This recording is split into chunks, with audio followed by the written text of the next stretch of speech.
sample exams, discuss your answer with the lecturer or the tutors। ये तो initially before the exam strategies होती है, यानी exam start नहीं हुए उससे पहले की प्रिपरेशंस है। आप सबसे पहले आप देखेंगे कि आप पहले क्वेश्चंस आंसर की ओर जाएंगे, आप सब्जेक्ट मैटर को पढ़ेंगे, सब्जेक्ट मैटर को पढ़ने के बाद आप उसको लर्न करेंगे। कोई चीज समझ में नहीं आ रही है तो अपने टीचर से और ट्यूटर से पूछेंगे। ये बिफोर एग्जामिनेशन स्ट्रेटजीज हैं, यानी नीतियां हैं, आपकी तैयारी है। आफ्टर दैट गॉट ऑर्गेनाइज्ड, उसको ऑर्गेनाइज तरीके से उसको स्टेप बाय स्टेप याद करोगे, पॉइंट बेस्ड सिस्टम से याद करोगे। उसके बाद आप ड्यूरिंग द एग्जाम चल रहा है तो सबसे पहले आप क्या करोगे? Read all the paper, read all the questions, ठीक है, read the entire paper and check instructions. Firstly अगर एग्जामिनेशन आता है आपको सबसे पहले क्या करोगे? एग्जामिनेशंस जब आपका स्टार्ट हो रहा है सबसे पहले इंस्ट्रक्शंस पढ़ोगे। क्या इंस्ट्रक्शंस हैं, क्या पेपर है, क्या क्वेश्चंस हैं, ठीक है। उसके बाद आप ईच क्वेश्चंस जो आपका है, सर एलोकेट टाइम, आप टाइम का भी ध्यान रखेंगे। जैसे आपका 1.5 घंटे का पेपर है, 3 क्वेश्चंस आपने करने हैं तो आप हाफ एन आवर में एक क्वेश्चंस कर सकते हैं। ये आपकी टाइम डिस्कशंस है। I am just quoting your coming examinations. This is the topic quite important in every type of examinations. Whatever the examinations, your competitive examinations, whatever the subjective examinations. I am talking about the whole the things. What are the strategies maintained by you or adopted by you to get the good score of your paper? Your examinations, before examinations, what have to do, and during examinations, what you will do in the examination center during the examinations. These are the strategies. Okay, अब सबको पता है भी आप सबसे पहले examination की तैयारी करेंगे, आप उसको देखेंगे, क्वेश्चंस को डिस्कस करेंगे, आप उसके क्वेश्चंस को उसको ओरिएंटेशंस करेंगे, पॉइंट्स देखेंगे, उसको लर्न करेंगे, रिवाइज करेंगे, 1-2 बार रिवाइज करेंगे। मैं इसलिए आपको कह रहा हूं कि आप अपने पेपरों को एक बार, अभी आपके पास 10 दिन हैं, हर 9 सब्जेक्ट हैं आपके, एक दिन एक सब्जेक्ट को पढ़ के रख दो। अभी मैं आपको तैयारी के लिए आपको बता दूं, आपके अच्छे एग्जाम्स के लिए आपके 9 पेपर हैं और 10 दिन हैं आपके पास, ठीक है। उन 10 दिनों में एक पेपर रोज करना है आपको, यानी 7-8 क्वेश्चंस आपको रोज पढ़ने हैं। जब 8 दिन में 8 सब्जेक्ट, 9 दिन में 9 सब्जेक्ट पढ़ लोगे तो जो एक दिन बचा होएगा, 20 तारीख को पेपर है, तो आपको 19 तारीख को आपको वही पेपर उठाना है जिसका पेपर है, वो अच्छे से बस उसी को तैयार करना है। आपका पहले पढ़ चुके होंगे, फिर उसी को तैयार करना है, फिर स्टेप बाय स्टेप पेपरों में पढ़ते रहना। अभी आपके पास टाइम है, सभी पेपरों को एक दिन दे दो जिससे आपको पेपरों में परेशानी ना हो। ये भी एक स्ट्रेटजी है आपकी, ये भी एक नीति है, ये भी एक आपकी दूरदर्शिता है, ठीक है। अब ड्यूरिंग द एग्जामिनेशंस आप सभी एलोकेट टाइम्स देखेंगे, डिसाइड द ऑर्डर देखेंगे, राइट्स द नोट्स लिखेंगे, आंसरिंग द क्वेश्चंस, आप क्वेश्चंस के आंसरिंग लिखेंगे। अगर मल्टीपल चॉइस क्वेश्चन है, अगर सबसे पहले तो क्या है, अगर आपको पेपर आता है तो जो क्वेश्चंस आपको आ रहे हैं फर्स्टली उसी को ही ऑप्ट करोगे। जो नहीं आ रहे एक बार छोड़ोगे, जो आ रहे हैं सबसे पहले उसको करोगे, क्योंकि टाइम बचता है आपका, ठीक है। अब मल्टीपल चॉइस क्वेश्चंस के लिए आपको क्या इंस्ट्रक्शंस फॉलो करनी पड़ेंगी? Examine the sequence the questions close, उसके बाद read all the options before the choosing the answer, make certain you are choosing the best answer of the questions, be careful about the word like always or never or not. You are not giving the examination such like as a multiple choices. If you are giving any types of the competitive examinations or the as a screening examinations, first of all you have to read the 4th answer of any questions. You have a 4 answer of your questions. Firstly, what is the exact answer? Concentrate that answer and concentrate on your questions. If there is a word of always, never, note और yes. भी आपसे question पूछा कौन सा राजा हल्दी घाटी युद्ध में नहीं था, या कौन सा फंडामेंटल राइट्स आपके नहीं है। आर्टिकल 44, आर्टिकल 14, 15, 16 और आर्टिकल 44। अब आपसे क्वेश्चन पूछा है भी इनमें से कौन सा आपका मूल अधिकार नहीं है। अब नहीं वर्ड मतलब नहीं वर्ड पूछा है तो हमें यह नहीं बताना कि मूल अधिकार कौन सा है। हमने आंसर 14, 15, 16 नहीं देना है, हमें आर्टिकल 44 देना है। तो वो फंडामेंटल राइट से संबंधित नहीं है, वो डायरेक्टिव प्रिंसिपल से संबंधित है। इसलिए क्वेश्चंस के ऊपर जो होती हैं चीजें उनको आपको ध्यान रखने की जरूरत है। ये तो मल्टीपल चॉइस के लिए आपकी स्ट्रेटजीज हो गई। उसके बाद कोई ऐसे आ गया, आपका ऐसे आएगा ही आएगा। अब ऐसे के लिए आपको कौन सी इंस्ट्रक्शंस फॉलो करनी है। सबसे पहले keep time of allocations of the proportional to the marks. कितने मार्क्स का और कितने टाइम का है। अगर आप ऐसे लिख रहे हो तो उस चीज का ध्यान दे रखना है आपने। उसके बाद provides the definitions where necessary. आप डेफिनेशंस दोगे, मैंने जो ऐसे लिखने का आपको तरीका बताया है उस तरीके से चलेंगे आप, ठीक है। उसके बाद आइडेंटिफाई द की concept, give the examples, writes clearly and simply. तो that would be the essay writing or the written short questions or the big questions you can write down the very easily. After that problem solving questions में आप कौन सी strategies अपनाओगे। उसमें note any values of the limits provided, label all working stages clearly, check computations accuracy, show your work unless told not you। अगर आपसे चीज कोई पूछी नहीं गई है तो नहीं बताओगे। ये है आपका तरीका अलग अलग क्वेश्चंस के लिए, सब्जेक्टिव और ऑब्जेक्टिव के लिए। ये तो सारी चीजें आपको पता है, अदरवाइज आप इसमें भी कहने का मतलब ये है कि आपको एग्जामिनेशंस की तैयारी कैसे करनी है। ये मैंने आपको पीडीएफ भेजी है, उसमें से आप पढ़ लेना। यानी सबसे पहले अगर हम कोई एग्जाम देने जा रहे हैं तो हमारा फोकस किन किन चीजों पे होएगा। देखिए क्वेश्चंस आएंगे आपसे। अब तो जैसे आपके क्वेश्चंस मैं अगर एग्जांपल के तौर पर कोट कर रहा हूं कि आपके लेंथी क्वेश्चंस, 1.5 घंटे का टाइम है तो आपको 3 बड़े क्वेश्चंस करने होंगे। ये बहुत आसान है, ये आपके लिए बहुत बहुत आसान है। लेकिन मैं बात कर रहा हूं, I am talking about specially those students who want to give the competitive exams, whatever the exams of the judiciary, whatever the prelim examination or the subjective examinations. So what should be the method and how can you get a good score in your examinations?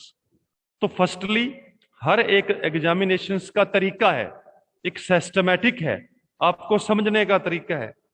अगर आपका questions, अब देखिए आपके paper start नहीं हुए हैं, अब paper के आपके जो तैयारी के दिन हैं, ये 7, 8 दिन 10 दिन आपके तैयारी के हैं, तो आपको सबसे पहले जैसे मैंने बताया, आपको सबसे पहले आपके सब्जेक्ट मैटर को पढ़िए, उसमें क्या क्या चीजें इंपॉर्टेंट हैं वो पढ़ो। उसके बाद आप रिवाइज करो, कोई चीज समझ में नहीं आ रही है तो उसके ऊपर कंसंट्रेट करो, नहीं आता तो पूछो। ये तो है एक तरीका है बिफोर एग्जामिनेशंस। एग्जामिनेशन देने बैठ गए तो आपको क्वेश्चन से पहले क्या है, आपको इंस्ट्रक्शंस पढ़नी है, फिर आपको एलोकेट टाइम देखना है, कितने क्वेश्चंस में कितना टाइम मैं कंज्यूम करूं जिससे मेरा सारा पेपर क्लियर हो जाए। फिर आप देखना है भी कौन से क्वेश्चंस आपको आ रहे हैं, उस सबसे पहले उस आंसर को दीजिए आप। फिर उसके बाद आप अब बात कर, मान लो आपके क्वेश्चंस कोई कर रहे हो, आप लेंथी क्वेश्चंस कर रहे हो तो उसका टाइम देखिए, उसमें सब्जेक्ट मैटर डालो, उसमें इंट्रोडक्शंस डालो, उसमें आपका की नोट्स डालो, रेफरेंसेस डालो, कंक्लूजन लिखो। ये तो बड़े क्वेश्चंस की कंसेप्ट है। If you have examinations like the objective type, then you have to more concentrate on that your questions, because the answer in the front of you, answer are in the front of you, you have to correct answer in the for multiple choice.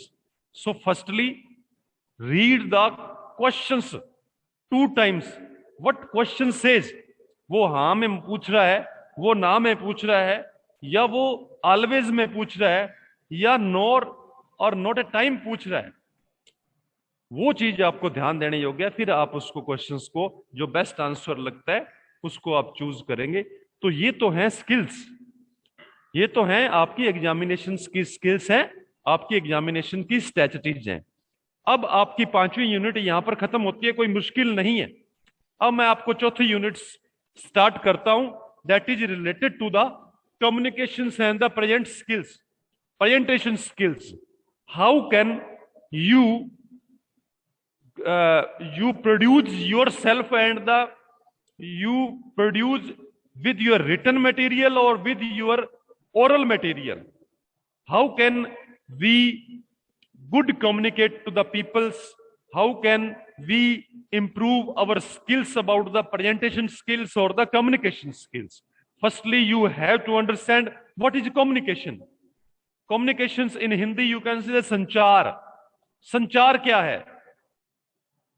हम अपनी अभिव्यक्ति को, अपने expressions को, how can we transfer to other peoples, how can we spread our knowledge to the others, how can we produce ourself present towards the people, towards the particular persons with our good sense, with our good body language, and we can, how can we effective our communications and the present skills. So these kinds all aspects are related to a good representations, good communication skills. So this is very quite important units for you all other students, very simple, and I can explain all the things which is describes in your unit 4 very easily.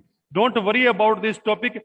If you can, if you want to write down something about your communications or about your presentations, then this units will definitely helps you in the coming future too. So understand what is the sanchar. हम अपनी अभिव्यक्ति, अपनी thoughts, अपने expressions को हम कैसे दूसरे तक पहुंचाते हैं, इसको बोलते हैं कम्युनिकेशंस। क्या कम्युनिकेशंस है, इसके माध्यम कौन कौन से हैं, हम कैसे अपनी बात दूसरे तक पहुंचा सकते हैं, हम अपनी अभिव्यक्ति, अपने थॉट्स, अपने आइडियाज, अपना रिटन मटेरियल, अपना कहने का मतलब जो हमारी क्वालिटी है, हम उसको कैसे स्प्रेड कर सकते हैं, कैसे पहुंचा सकते हैं दूसरे तक, ये बोलते हैं इसको communications. The communications word is also a word of Latin word, that is the communicate, which means to share, which means to share. How can we share our expressions to the others? Communications is a process of exchanging information. The communications is a process to exchange the ideas, exchange the information, ideas, thoughts, feelings, emotions, these all speech, signals, writings, behavior, it shows all the things which persons have, like gesture, like verbal communications, like non-verbal communications, our thoughts, our idea, our expressions, our written skills. We, how can we share to the other peoples? This is the simple definition and meaning of the communications. I think you all are understand about the communications. Punjabi च भी दस देना थोनों, कोई दिक्कत वाली गल नहीं है भी कम्युनिकेशन की चीज है। हुण जिद्दां मैं तुहानूं आ तुहाडा टॉपिक करवा रहा, ठीक है, ये एक की है, एक कम्युनिकेशन है। यानी तुसीं फोन ते गल करदे हो किसे नाल, वो भी एक कम्युनिकेशन है। तुसीं किसे नूं मेल पाई, वो भी एक कम्युनिकेशन है। तुसी आपदे वर्ड्स गाना गाया, सैड सॉन्ग गाया या बीट सॉन्ग गाया, वो भी एक कम्युनिकेशन है। तुसी किसे नूं लेटर लिखिया, वो भी एक कम्युनिकेशन है। तुसी थीसिस लिखी, वो भी एक कम्युनिकेशन है। तुसी डिसर्टेशन लिखी, वो भी एक कम्युनिकेशन है। एक किसे नूं तुसी टेक्स्ट मैसेज किया, वो भी एक कम्युनिकेशन है। The share process of any kind of ideas, expressions, thoughts, your gesture, even your behavior is just like all the things. If you are giving to these informations to the other, is called as a communication. हुण समझ आ गई थानू?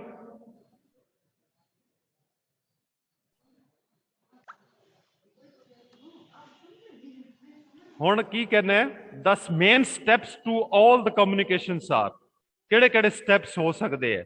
The purpose और the reason of the communications, the contents of the communications, the medium of the communications, receiving the message, despairing, making sense of the message, interrupting the message. These all are the main steps of the communications. जड़ा second चीज है, importance of the communication skill for a legal professional, because we are the students of the law scholar, law field, and what are the importance of the communication skills for a legal professional? ਤੁਹਾਨੂੰ ਇੱਕ ਮੈਂ ਥੋੜੀ ਕੰਮ ਦੀ ਗੱਲ ਦੱਸਦਾ, ਬੜੀ important ਗੱਲ ਹੈ। ਜਦੋਂ ਅਸੀਂ ਪੜ੍ਹਿਆ ਕਰਦੇ ਸੀ ਲਾਅ ਦੇ ਵਿੱਚ, ਜ਼ਿਆਦਾ ਪੁਰਾਣੀ ਗੱਲ ਨਹੀਂ ਹੈਗੀ ਹੈ, ਤੁਹਾਨੂੰ ਮੈਂ ਦੱਸਦਾ ਸਾਡੇ ਟੀਚਰ ਕਿਹਾ ਕਰਦੇ ਸੀ, ਠੀਕ ਹੈ? ਉਹ ਕਹਿੰਦੇ ਸੀ ਬਈ ਹਰ ਫੀਲਡ ਦੇ ਵਿੱਚ कंप्यूटर ने आ जाना, यानी हर फील्ड में कंप्यूटर आ जाएगा। कोई भी लाइन होएगी, चाहे आप प्रैक्टिस किसकी भी कर रहे हो, आप चाहे आप बिजनेस कर रहे हो, चाहे आप टीचिंग कर रहे हो, चाहे आप किसी प्रकार की इंडस्ट्री चला रहे हो, किसी भी प्रकार का आप काम कर रहे हो, हर चीज में एडवांस टेक्निक आएगी, कंप्यूटर का आगमन होएगा, जिससे कि बेरोजगारी बढ़ेगी। एक कंप्यूटर 100 आदमियों का काम करेगा, तो ऑब्वियसली जिस लाइन में है तो बेरोजगारी बढ़ेगी। लेकिन उसका अगर गुड थिंग देखेंगे तो आज मल्टीनेशनल कंपनीज और ग्लोबलाइजेशन होने से नौकरियां बढ़ी। लेकिन उन्होंने वो बात कहा करते थे भी एक एडवोकेट ही है जो कि एक कंप्यूटर नहीं हो सकता है। उसको अपने तथ्य, अपने फैक्ट्स, अपना डिफेंस अपने आप को प्रोड्यूस करके ही मिल सकता है। उसको रिलीफ जब अपने आप को प्रोड्यूस करेगा, अपने आइडियाज और अपनी कम्युनिकेशंस और अपनी प्रेजेंट स्किल्स खुद अपने आप दिखाएगा, तो वो एक अच्छा रिलीफ जस्टिस ले सकता है। तो ये कभी फेल होने वाला प्रोफेशन नहीं है, समझ आई ना? तो ये फेल होने वाला प्रोफेशन इसलिए नहीं है क्योंकि अपना डिफेंस एक वकील खुद बनाता है, यहां कंप्यूटर काम नहीं करता है। समझ आइए आपको? तो ये कभी फेल ना होने वाला प्रोफेशन है, इसको अच्छे से करना है, अपने को गुड सेंस से करना है। तो what are the importance of the communications for the legal professional? क्या इंपॉर्टेंस है लीगल प्रोफेशनल्स के लिए? देखिए, communication skills helps to the understand and create documents in the legal concern. यानी सबसे पहले ये एक कम्युनिकेशंस है, गुड कम्युनिकेशंस एक लीगल प्रोफेशनल्स के लिए बहुत अच्छी हेल्प करता है। दूसरा है communication skill help to the maintain and efficient office. Third है strong communication skill helps the coordinate activities with the other to complete the legal work. Fourth है it helps to learn about the organisations, financial management and the other important skills. Fifth है it helps to the understand legal vocabulary. Definitely अगर आप देखिए, मैंने communication से आपको बहुत सारी लीगल वोकैबुलरी बताई, सोर्सेस ऑफ वर्ड्स बताए, पेयर्स ऑफ वर्ड्स बताए, इंग्लिश जर्नल्स की लैटिन वर्ड्स बताए, इंग्लिश कहां से आई है। These all are the important parts and the important communication skills for the good legal professionals. It definitely helps to when you will write down the things. Definitely communications आपके legal professionals में help करेगा। देखिए, आपके पास अच्छी vocabulary है, अच्छी आपके पास थिसोर्सेस हैं, अच्छे वर्ड्स हैं, तो आपका जो लिखने का तरीका होगा, जब आप प्लेंट तैयार करोगे, कोई केस तैयार करोगे, तो definitely will show extra ordinary in the court's appearance. When judge will read your pleading or read your documents, then definitely if you have a good communication skill and presentation skills, you can write down the things very betterly. So it is a very important part for the legal communications. Legal professionals are the communications will definitely helps. Second, next है good communication skills helps to the boost morale of every individual. जब एक advocate खड़ा court में बहस करता है, argument करता है, तो ये स्किल्स हैं उसकी, ये कम्युनिकेशन स्किल्स हैं, ठीक है। तो उसकी प्रेजेंटेशन स्किल्स हैं, तो डेफिनेटली अगर उसकी बहस अच्छी है, आर्गुमेंट्स अच्छे हैं, तो वो देखिए कई बार क्या होता है, आपके कागज इतने स्ट्रांग नहीं होते, आपका डिफेंस डॉक्यूमेंट्री डिफेंस इतना स्ट्रांग नहीं है, बट जब आपकी बात में वजन है, जब आपकी प्रेजेंटेशन स्किल्स अच्छी है, तो डेफिनेटली जज को भी अपने डिसीजंस में विचार करना पड़ता है। तो ये है कम्युनिकेशन स्किल्स, आपके लीगल प्रोफेशनल्स के लिए बहुत अच्छी चीज है, ठीक है। उसके बाद ये क्या है, communication acts and tools and the coordinations, the senior shall be inform to the subordinate about their functions roles about they have to do the carry out. इसमें कम्युनिकेशंस में क्या है बच्चों कि देखो ये जो आपके स्किल्स हैं, जो सीनियर एडवोकेट्स हैं वो जूनियर एडवोकेट्स को अच्छा कैरिड आउट कर सकते हैं, अच्छा बूस्ट कर सकते हैं अपने कम्युनिकेशन से। तो these are the I think important part और communication skills are helps to the legal professionals by the variety of the sense, by the variety of the quality of the your communications. Next है what types of the communications, कितने प्रकार का होता है ये types, कौन कौन से। Firstly it is divided into three parts. Firstly in the divided into three parts. The first one is verbal communications, verbal communications. Second one is the non-verbal communications, non-verbal, verbal communications, non-verbal communications. Last है paralinguist communications, paralinguist communications. Firstly इसको अगर हिंदी में बोल लेंगे तो क्रियात्मक बोल देंगे, इसको नॉन क्रियात्मक बोल देंगे, और इसको पैरालिंग्विस्ट को बोल देंगे कोई छंदवादी या परिभाषावादी भाषावादी संचार बोल देंगे इसको। तो तीन कैटेगरीज में इसको बांट दिया, verbal, non verbal and paralinguist communications. After that, verbal communications have two types. First one, written communications and the oral communications. लिखा हुआ संचार और बोला गया मौखिक संचार, ठीक है। उसके बाद नॉन वर्बल कम्युनिकेशंस, जो हमारा आइडियाज हैं, हमारा बोलना है, हमारा मौखिक है, लगभग उसमें इसमें शामिल होता है। इसमें क्या है, भाषाई संचार है, ये मैं आपको कल डिस्कस करूंगा इन जो वर्बल, नॉन वर्बल और पैरालिंग्विस्ट, इसको हम कल इसको क्लियर कर देंगे। फिर आपका आता है प्रिंसिपल ऑफ इफेक्टिव कम्युनिकेशंस। क्या ऐसे सिद्धांत हैं जो कम्युनिकेशंस को अच्छा बनाते हैं, एक अच्छी चीज बनाते हैं, वो कौन कौन से हैं। आपके ब्रेविटी होनी चाहिए, क्लैरिटी होनी चाहिए, एक्यूरेसी होनी चाहिए, सिंपलिसिटी होनी चाहिए, एप्रोप्रिएटनेस होनी चाहिए, फीडबैक होनी चाहिए, अल्टरनेटिवनेस होनी चाहिए और कंट्रोल होना चाहिए। These 8 or 9 points definitely helps the effective communication.